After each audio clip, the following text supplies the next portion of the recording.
Hello, YouTube. I'm Andrew Does Hair. You can find my work on Instagram at Andrew Does Hair.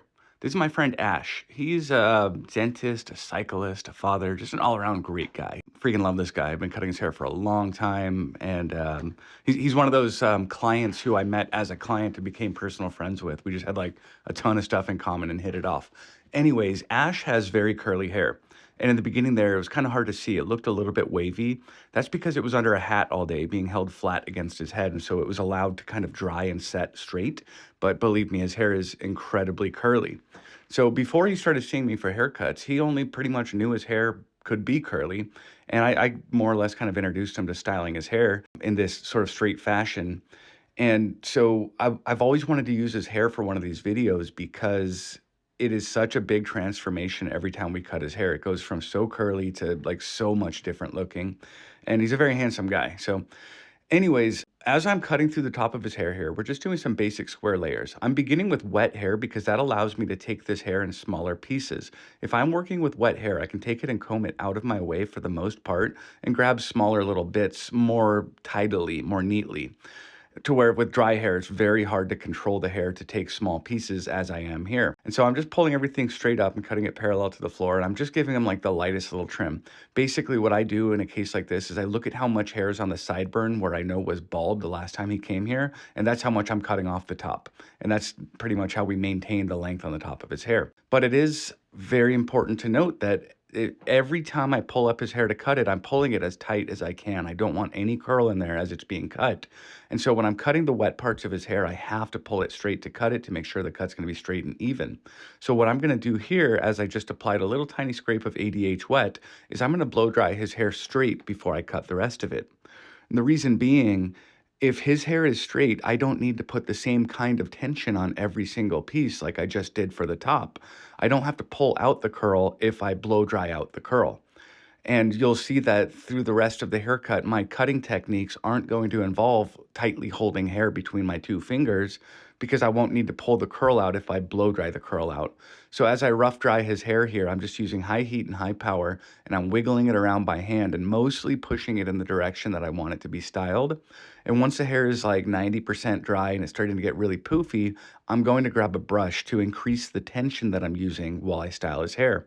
And as I do this, I'm lowering the power of the hair dryer from high to low. And what I find is, and this is probably because the air is spending more time touching the heating elements on its way through the dryer if it's moving more slowly. But when I put the dryer on low power and high heat, it just gets a little bit hotter. And what I'm doing right now is using the high heat from the dryer pointed parallel to his scalp, not at his scalp at all, ever.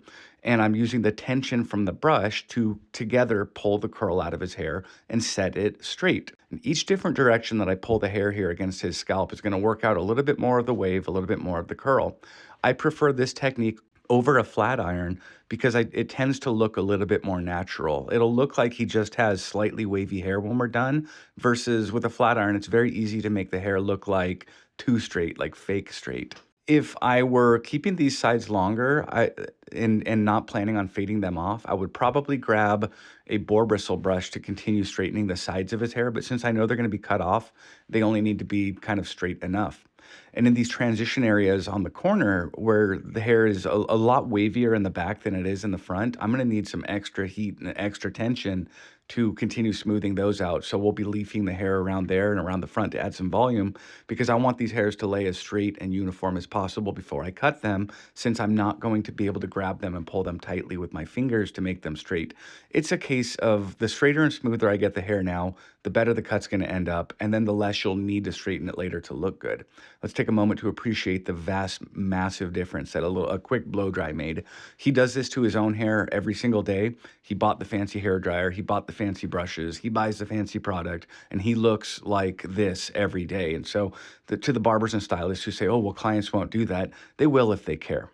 So now that his hair has been completely changed in the way that it acts, I can use that natural sort of characteristics of the hair to begin to blend and fine tune the sides of the hair. So as I'm working on these corners with clipper over comb, I'm mostly following the head shape. You'll see that as I rest the comb on the head, I'm mirroring or echoing the shape of the head from the parietal ridge downward with my comb.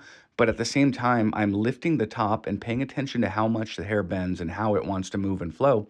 Because if we go too short, it's not going to lay back. And so I'm just watching it and taking off a little bit here and there until it's just long enough that it'll still bend and lay back, which is going to give us a ton of versatility in the style. And it's going to give them some good, strong corners that are going to keep the haircut shapely as it moves around. Once I'm done with the corners of the transition there, I can work my way through some guards. Now, I sometimes I fade his hair from the top down, sometimes I fade it from the bottom up. Today I opted for top down. I think because I was trying to work quickly. Whenever I'm cutting hair on camera like this, I try to be very quick so the video can be somewhat brief. But truth be told, oftentimes in the salon, I'm also trying to be very quick because maybe I have maybe I don't, I mean, I never leave people waiting, but if a client comes in 15 minutes late for their appointment and then we have a good long 15-minute consultation, now I have 30 minutes to do a haircut, including a blow dry and a fade and all of this.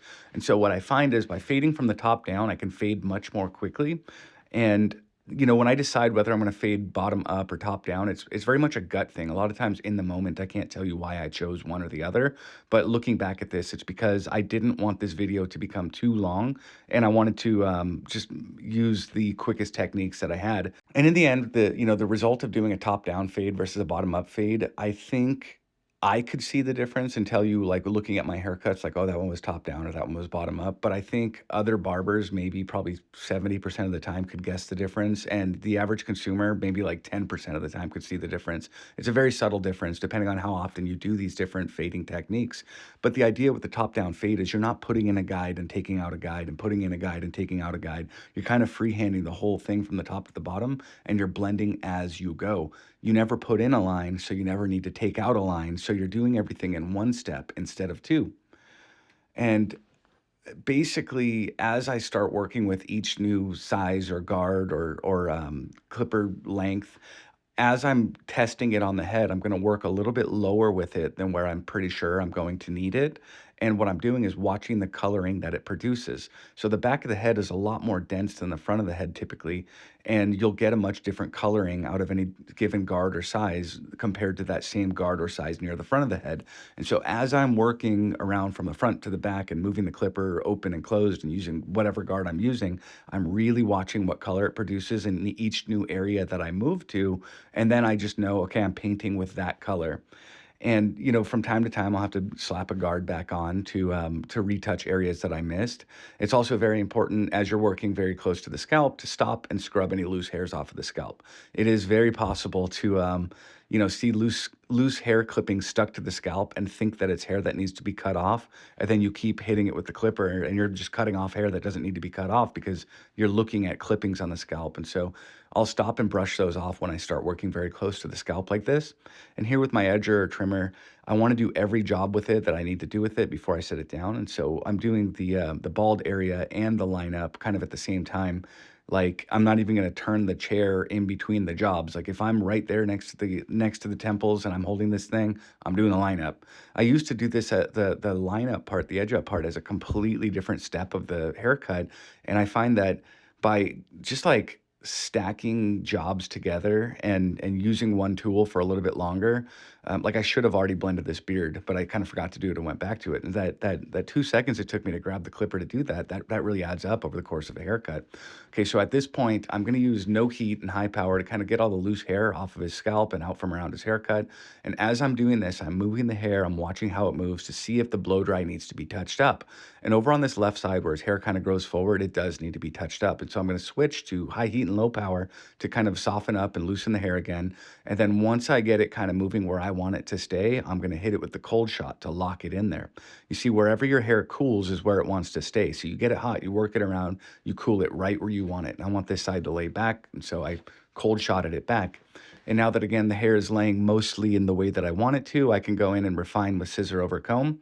I like to use scissor over comb for refining these corners, even though I already clipper over combed it to kind of debulk it. With scissor over comb, I feel like I'm fine tuning much more than with clipper over comb. Like, clipper over comb, I'm just like mowing off hair. But right here, he just barely needs a little bit of hair taken off. And so I'm just kind of dusting the ends with scissor over comb. Some of these inconsistencies and discrepancies that you're seeing in the corners of his hair right now, where it looks like, oh, maybe that could be cut better, I'm actually looking in my comb as every hair is lifted and and moved uniformly, I can see in my comb that it is cut uniformly. But what we're seeing as far as like inconsistencies, that's actually in the way that the hair's laying and the way that it's bending. And so if I did a better, more thorough blow dry, those corners would actually look a lot smoother right here.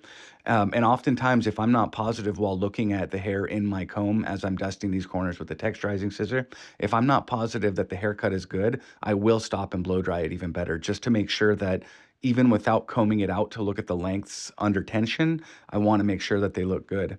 Okay, so now again, I'm just blowing out some loose hair here, and I'm gonna go back and clean up his neck. Oftentimes when I do this in the salon, people go, whoa, I've never seen that. But the idea is cold air on high power, you blow the neck as you're shaving off that neck hair. I used to use the neck duster for that part. This is so much better. Just blow dry the hair off as you're going. Well, now that his hair is finished being cut, I'm moving it around to just check it. I want to make sure nothing's jumping out. And as I go to put this product in, I'm barely using any because you see he's got like this tiny little flyaway here. He's got those all over his head and potentially could have them throughout the day. And so all this product is doing is making the hair a tiny little bit sticky to prevent those little flyaways from happening. This isn't going to glue his hair in place. It's not going to get hard. It's not going to firm up. It's not going to add any shine. All it's going to do is make his hair a tiny bit sticky. And what that's going to do is allow the hair to move. And so right here, as I'm finishing up his style, I'm kind of playing, and I messed it up on purpose, and then I'm going to comb it back in place on purpose. Sometimes he wears a part, sometimes he doesn't. I just kind of threw one in there last minute, but his hair is going to remain pliable like this throughout the day. There we have it. There's his finished result.